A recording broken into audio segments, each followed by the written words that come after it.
Video killed the radio star. Hello, welcome back to the channel. Denny here again, Saturday afternoon in central Alberta, Edmonton metropolitan region. Doing a little bit of work on the south end of the city here. Just ended up here. I just had some food. I just had some Carl's Jr. and probably not the healthiest choice, but I'm going to the gym after this, so it's all okay, right? It's funny how we justify it. Poor choices in different ways. It's like I could have ate a healthier meal and gone to the gym too, which would have been optimal, but no. I just got sucked in by the bright lights and that big star of Carl's Jr. and I was like, well, I didn't have that in a long time. Let's treat myself. It's good to treat yourself, but just don't overdo it. Now that I made this decision, I don't, in hindsight, I wish I'd done something different. But anyways, I'm here in a parking lot nearby, big box, and there's some, sorry about that. Yeah, it's funny, there's a Canadian Tire right here, and then there's a Walmart here. And there are these gigantic stores that sell a lot of the same shit, but they're side by side. That's interesting, the level of consumer culture that we have going on is it's pretty wild. It's like all people seem to do is shop a lot of the times. Yeah, it's just a big part of life now. Spending your time in stores and malls and strip malls and all that, and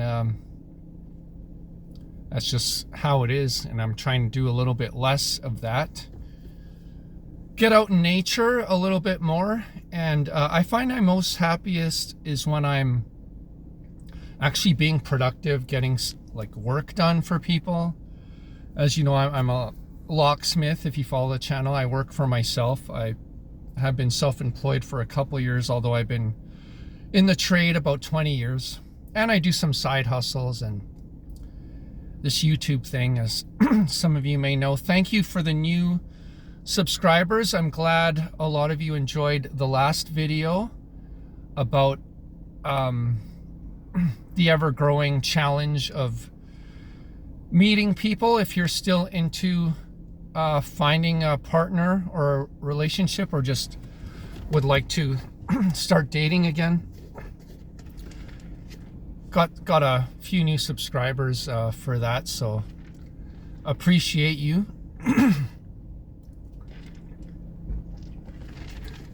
And in keeping with that topic, I actually am making this video because, you know, I mentioned I was here doing some work in this area. This is like about 30 minutes from where I live. I live more center. This is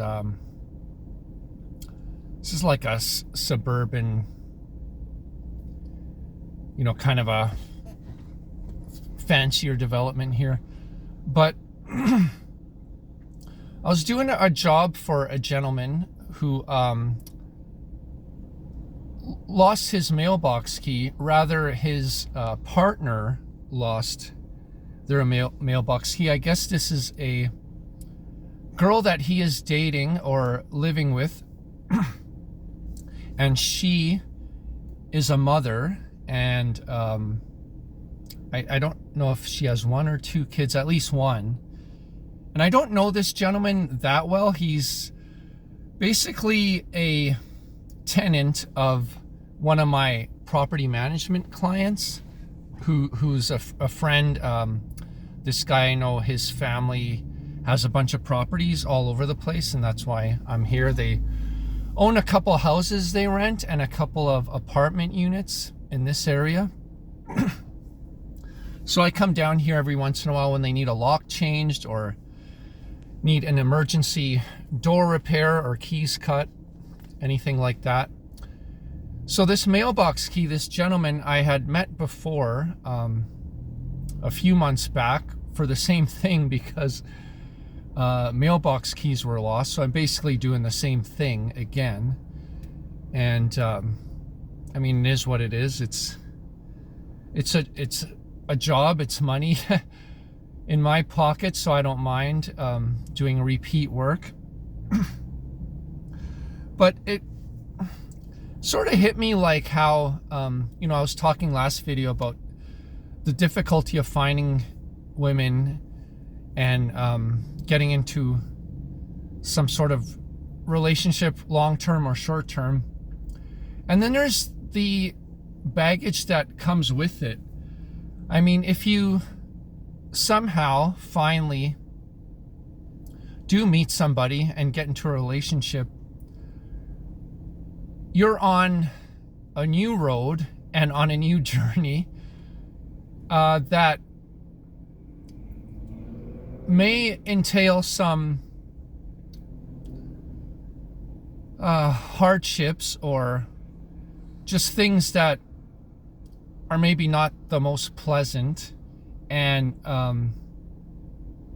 it makes you sometimes appreciate being a bachelor and not having those I don't know if to call them burdens, but distractions or problems in your life. You are bringing in some risks and some unknowns when you are in a relationship. And I'm only speaking to this from what I observed and from other people's experiences, because if you know me, you know that I am a lifelong bachelor. I've never been in a longer term relationship. Very short term, if you can even call it that. And even then, even in these little short term things, flings that I've had that have lasted a couple months, there's still little bits of drama and tension and stuff that happens, little arguments, disagreements. I've been lucky. I've never had anything too intense in that regard. I've never been in a shouting match, or, thank God, knock on wood, or plastic vinyl in this Jeep, but something physical or anything violent, happen between me and a woman, whether I were the guilty one or she was. I mean, this domestic incident stuff is very common. I know a couple of police officers and a former cop that mentioned there's a very high percentage of, well, I mean, not like high in terms of like 80% of their calls are domestic violence, but it's like there's a lot more than you think. When police get called, it's something to do with a spousal issue or a boyfriend-girlfriend thing that gets out of hand. And especially if you're mixing drugs and alcohol, which is also very common these days. A lot of people are using drugs for various reasons, and then alcoholism is still an issue, and it makes people act in ways that they wouldn't normally do. And then when you mix that in with tension, with a relationship, especially a rocky relationship or a toxic one, wow, like what a recipe for disaster. Now you're talking about jail time and courts and fines, and then the breakups and all that. Just a nightmare. Divorces, and I've talked about some guys I've known that have been through divorces, and just know that if you do find somebody and your dream is to get married and have kids and all that,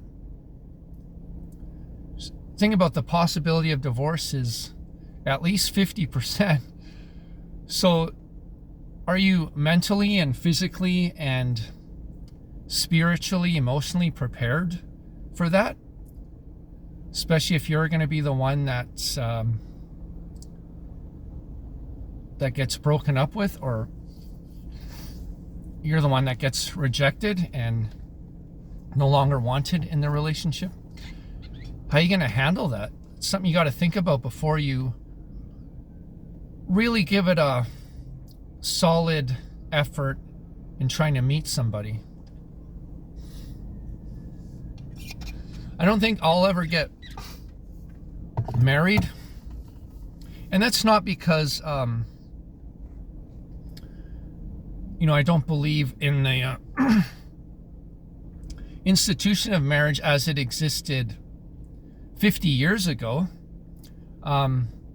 It's changed, though, and unfortunately because of the laws and just the way our society has shifted, compounded by the feminist programming and, the no-fault divorce and the financial aspects. And given my position where I'm not in a very strong financial position, I'm doing okay as far as supporting myself. In that regard, like being a bachelor, like the lifestyle I'm living, the work I'm doing, the level of hustle and work coming in and income is just about ideal for me. I'd like to do a little bit better, get some more sales, and get some debts paid down a little more. So that, I do own a condo, which is nice.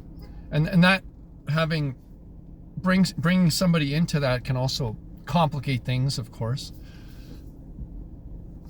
I don't need half my apartment going to somebody. Nightmare. But yeah, there's all that to consider. And I guess circling back to this situation today with this gentleman that I had helped and did work for. He is in a relationship with a mom, like I said, that has at least one child. And since last night, me and him were trying to, or since yesterday afternoon, him and we were trying to figure out when to meet down here because, like I said, this isn't in my neighborhood. It's a little bit of a haul. So we're trying to set up a time and everything to meet. And I texted him a time yesterday, and then because the original plan was to come out last night, and he just wasn't getting back to me. And so I kind of gave up on that. I just texted him. I'm like, hey, it's too late. We can reschedule. And he got back to me later that night, all apologetic. And the reason was there was an issue, and I don't know what the issue was, but with the his girlfriend's child, there was something going on. Probably nothing serious, but enough to get a guy distracted and pull all his attention away to this woman and her child, and whatever situation that was in needed tending to. And then finally, we touched base today again, and then I was supposed to come to this condo unit at 2:30, which I did, and he was running late. So I ended up waiting for an extra 10 or 15 minutes. You know why? Again, because the woman, she and her kid, they were somewhere. I think they were at this Walmart. Yeah, Walmart, I think he said. And there was some issue, customer service. They were trying to return something, and the kid wasn't happy, and kid wanted this, and blah, blah, blah. And this isn't even his kid. And he's got to deal with this stuff. And, it kind of hits you in the face sometimes. It's like, hey, are you willing to to go through this and to kind of deal with this gentleman's dealing with. And with me being my age, and a lot of you fellas watching, you know, you are looking to get back to dating. The unfortunate part is a lot of the women that are going to be looking and that might be interested in you are going to be single moms. And it's crazy because it's not even like so much that only the older women are going to be mothers. It's like I went out on a date a couple years ago with a girl that was much younger than me. Actually, it was like maybe 3 or 4 years ago. It was just maybe at the tail end of COVID, and I was about 40, and she was, now don't judge, she was 23 years old.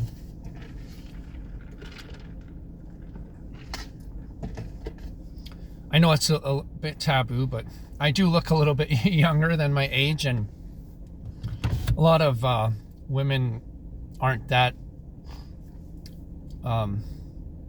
fussy about age. It's like probably just the attraction, especially if they're not looking for anything long term. They don't want to marry you. They'll hook up with older guys. It happens all the time. But yeah, she was a mom, and I think she had a 3-year-old, so she got pregnant at a young age. I mean, at the age of 16, your body's ready. So I guess 20 isn't. It's back in the 40s and 50s. Like, most women were starting to have kids at 18. But yeah, that's interesting. But, you know, I didn't date this girl seriously or long term. It was like probably a 2 or 3 week thing. But yeah, and then even in that little time that we were together, she would mention her ex, like the baby daddy, and sometimes it would be difficult to communicate with her because she'd have something going on with the ex and the kid, and she's had to cancel a couple of our scheduled meetups where we were gonna have some fun together, and you know, and it was because of the kid. And I understand that, you know, the child comes first, and I kind of have to respect that she's putting the child first over a guy that she doesn't know very well, that she's just kind of hooking up with for fun. Now, it's a different story if she were in a more serious relationship and she was neglecting you as the guy who's trying to be the good boyfriend or husband, and she's not making time for you. That's disrespectful towards you and your time. So she's got to be intelligent enough and socially aware and be a good enough person to know how to balance that out. And I think a lot of women don't. They either neglect the child because they're too into the guy for selfish reasons, or they neglect the guy. But in my case, I think she kind of got it right. You know, I wasn't the priority, and I understood that, and I wasn't upset about it or anything. I wasn't trying to further the relationship. So I got kind of lucky in these situations where I've had these friends with benefits and stuff like that over the years. But you know, what makes me sad sometimes and disappointed is like I never could get that girl that I really wanted, where I was like super excited to be with this person, and someone that shared my values, and that was kind of like me, but also someone that I could be very physically attracted to, and someone that was kind and sweet and open-minded and a great sense of humor. Unfortunately, a lot of women now are, you got to walk around eggshells around them, it seems.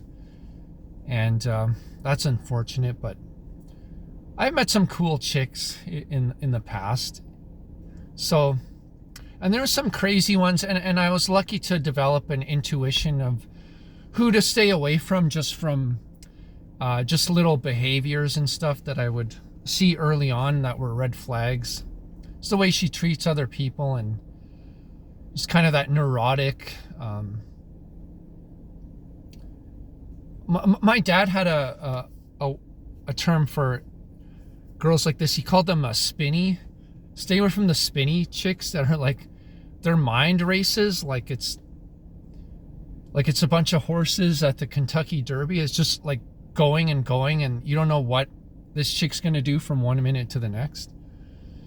I think that's some sort of ADHD or maybe some undiagnosed mental thing, but there's been a lot of women that are like this, just so flaky. And again, you want to get into dating, be prepared for, in this era, in this time, with the social media distractions and all that, and the world we live in, get ready for flakiness at a level you've probably never experienced. And I thought flakiness was bad back 20 years ago when I first started trying to get dates and stuff. And I was actually kind of shocked. It's like, are women really treating people this way? It's like, really, you don't answer me at all? And then like 3 days later, you send me something and you didn't even answer my question. This was the early days of texting. It wasn't really 20 years ago. It was like 16, 17 years ago. I think like I started my kind of journey into this stuff. I broke out of my shell, so to speak, in about 2005, 2006. Just when texting started being a thing. It's probably better when without it, like when people just call each other. I wish I can go back to the date. Like, I wish I was in my late 20s right now, early 30s, with the knowledge I have now. But I also wish we were pre-social media, where you'd go to the bar and you'd actually write your phone number on a napkin or piece of paper or a cigarette pack. Those were the days, huh? Or when a girl would give you like the number it would say like Sherry, the number, and you'd be like, holy shit, this is awesome, I got the phone number. And then you'd call and they'd either answer or they wouldn't, and you'd call and you'd talk and probably talk for a while, and all the shit you do with texting back and forth. I've had text conversations that were like pages and pages long. It's like, and all that shit we could have done in like a 2-hour phone call. Yeah, and it's just weird, you send a text and it's like, sometimes the response is right away, and sometimes it never, ever. It's weird. We live in a day and age where you can have a relationship with somebody. Like, if you meet someone online and not in person through a hookup app or whatever, you could have a relationship with somebody, beginning, middle, and end, and never have even met the person in real life. Just because all the stuff you can get across through text messaging and emojis, and maybe even like a little bit of talking on the phone. That's pretty wild. And I've gotten into like these, there was one girl that lived in a different town, like 3 hours away, and we were trying to meet up, and like 90% of the texting back and forth was pretty good. But then I said something or texted something where she didn't like it. And there was like a little bit of tension and like disagreement and stuff. And it's like, are we having our first fight? You know, we never even met, and we've known each other like maybe 2-3 weeks. Just wild. And then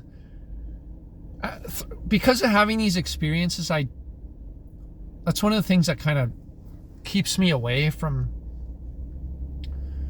this thing. You know, if I do meet somebody, you know, I don't mind exchanging some texts, but I'm gonna try to meet up with them as soon as possible, even if we met at like a bar or an event or in public or something, and we didn't spend too much time together. And when we start texting back and forth, I don't know, that I think it's better to, like, you know, sending a few flirty texts back and forth is fine, and then texting to get the logistics to meet up again is fine. But I'm tired of like these long drawn out conversations that, you know, you're typing to each other. And a lot of the women now, especially that are younger, that's what they're used to. They're texting all the time. That's like half of what dating is just text game. And I'm just kind of getting tired of that. I'd rather just spend time with the person in real life and not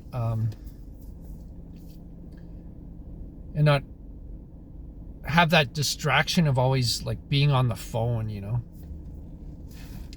And that's another thing to keep in mind, in addition to you know, the shit you probably have to deal with if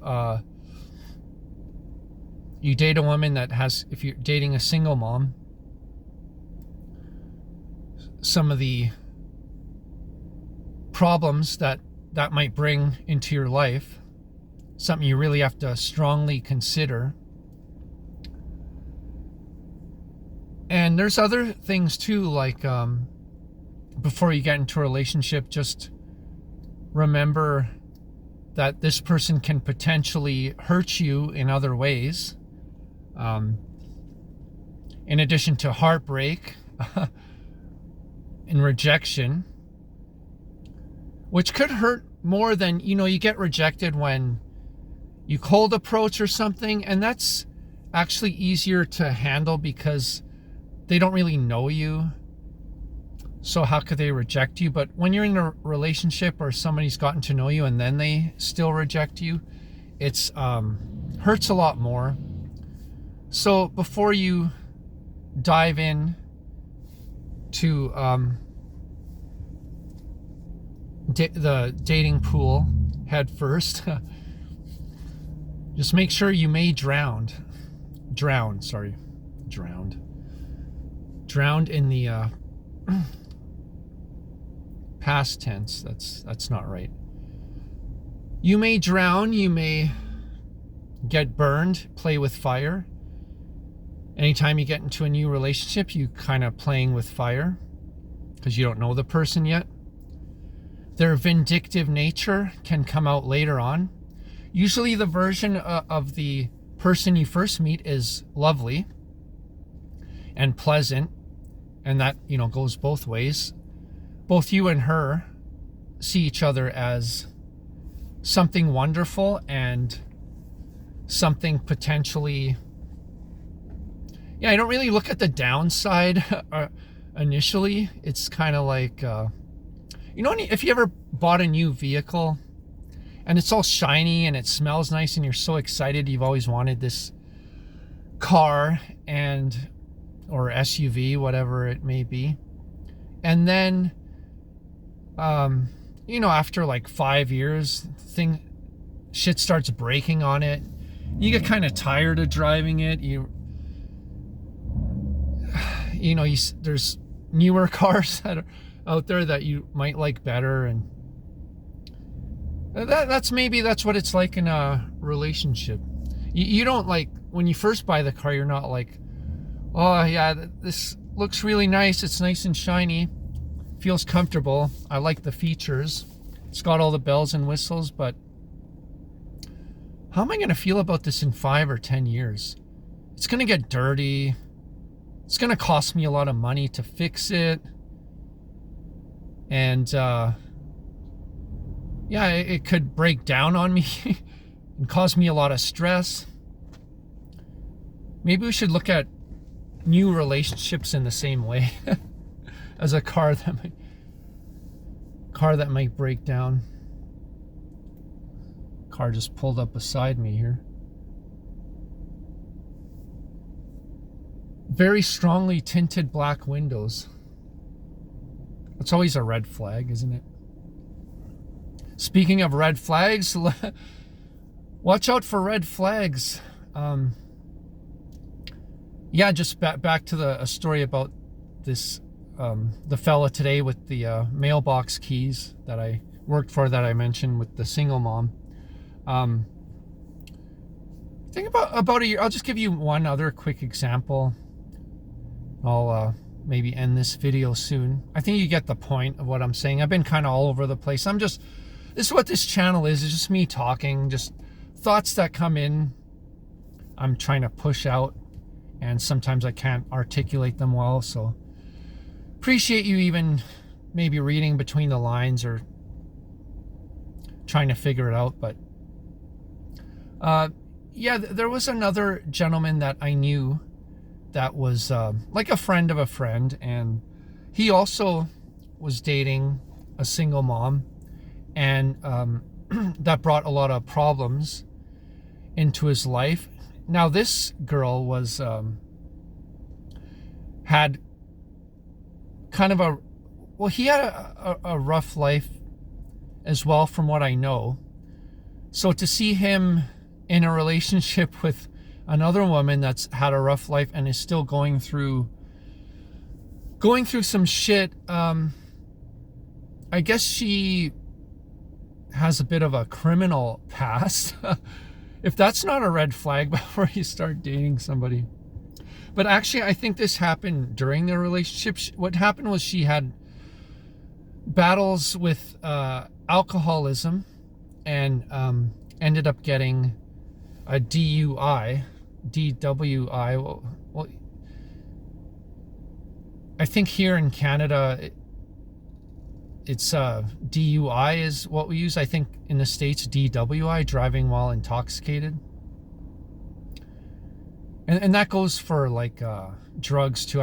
If you're high, like weed is legal here everywhere in Canada. You can get it at every corner's store. But well, no, there's like weed shops. But so you can't be high while driving. You can't be drunk while driving. So I don't know if it was alcohol or weed or both that she got busted. So she obviously got her license suspended. It might have been like five-year suspension or something. But she couldn't drive. So guess who had to pick up that burden? Of course, the boyfriend. This poor guy who also, I think he had like a brother that passed away from an overdose, and he didn't have the best parents or best childhood, and he had some problems with employment and things like that. He may have had some run-ins with the law as well.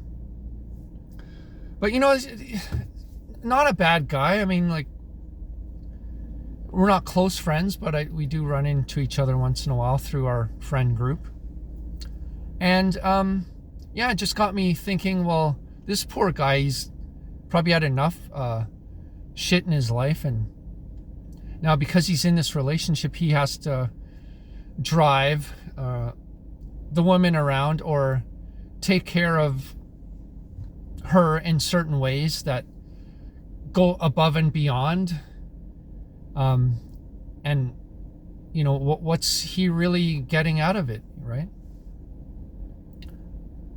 I don't know what their intimacy is, and how does she care about him or appreciate him or love him, or is he just kind of like a utility for her and for the kid. So you've got a mom who can't drive, who has a criminal record. And I don't know what's going on with the custody of the child. Because obviously the ex, like the dad, is involved. I don't know the whole thing. Like, I don't know how she's like still has the kid if she has a criminal. I don't know how it works. Like, do you get your child taken away if you have a drunk driving? Like, I don't think the kid was with her at the time.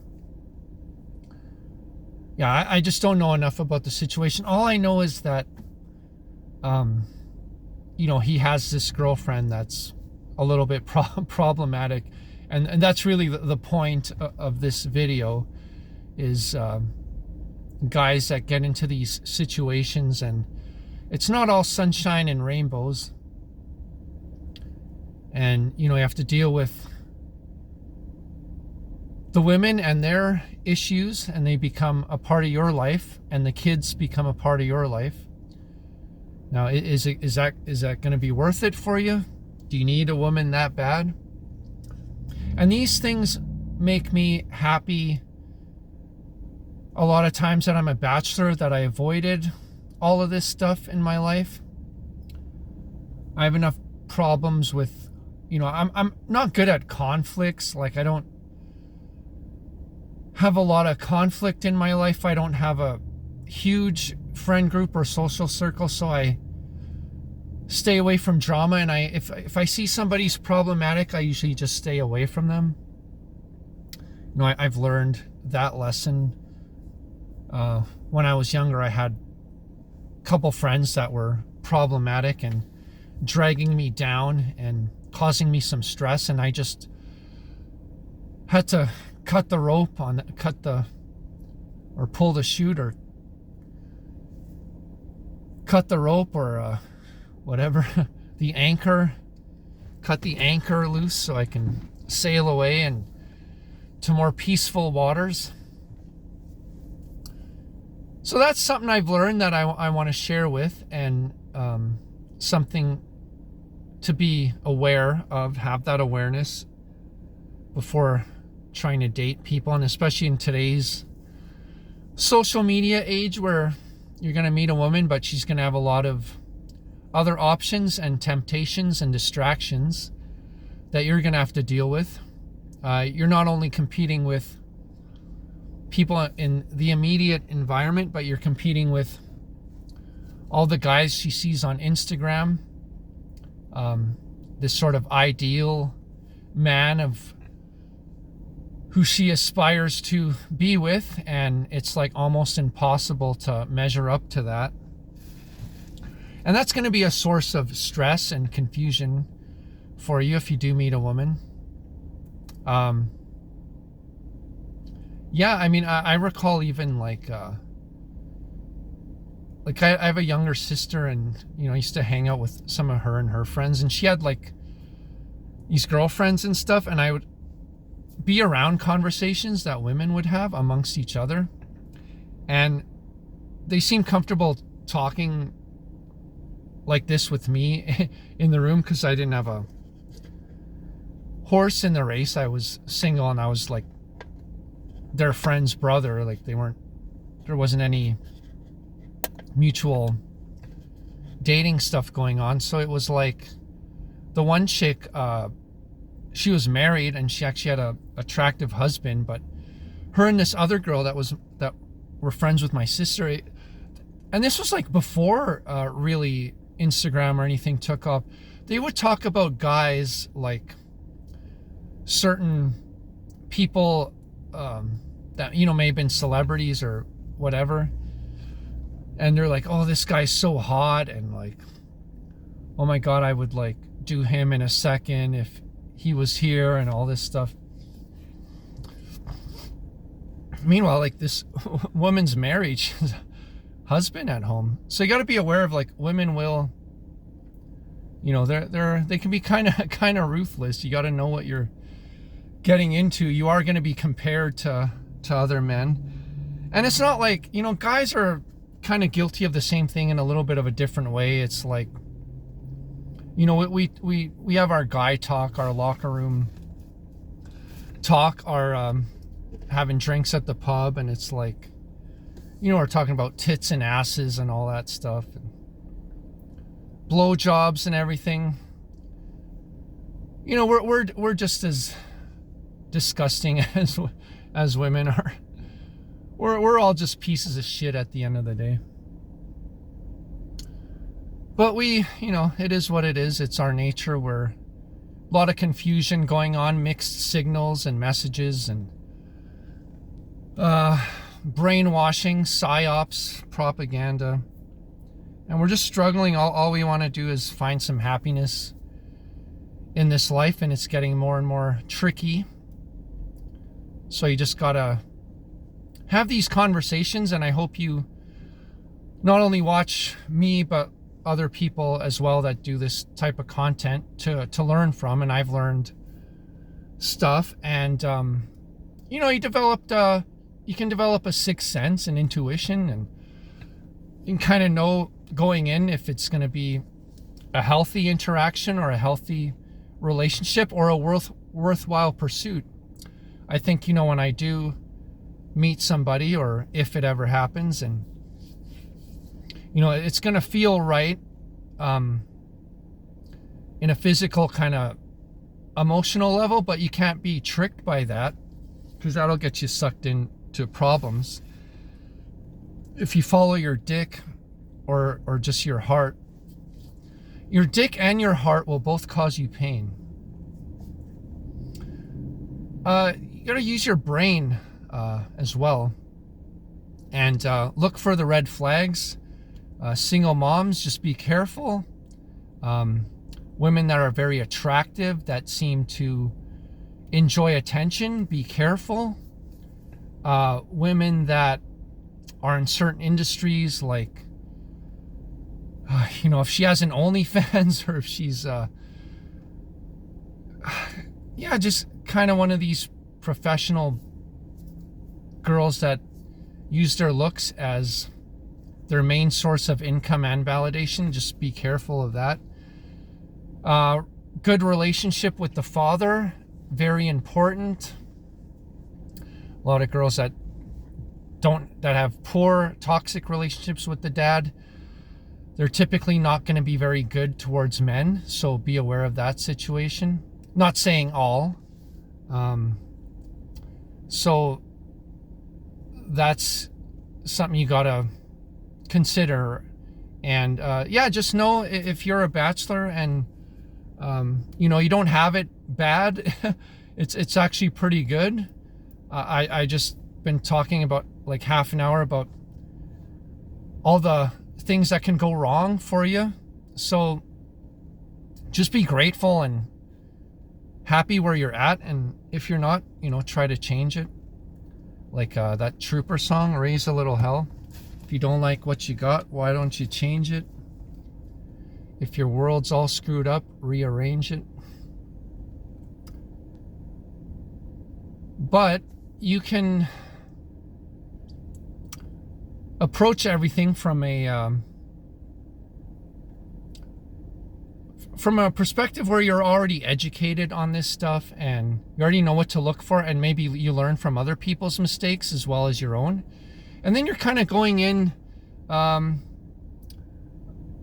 you know, with a better sense of what you want and what you can tolerate, and your expectations and boundaries and all that. Just remember, you have to look out for yourself and be good to yourself. So the worst thing you can do is let somebody into your life that's gonna prevent that from happening. So yeah, just be careful out there. Watch where you're stepping. Don't step in shit. And go from there. Keep on keeping on. Have faith. Have faith in God above, and the rest will sort itself out.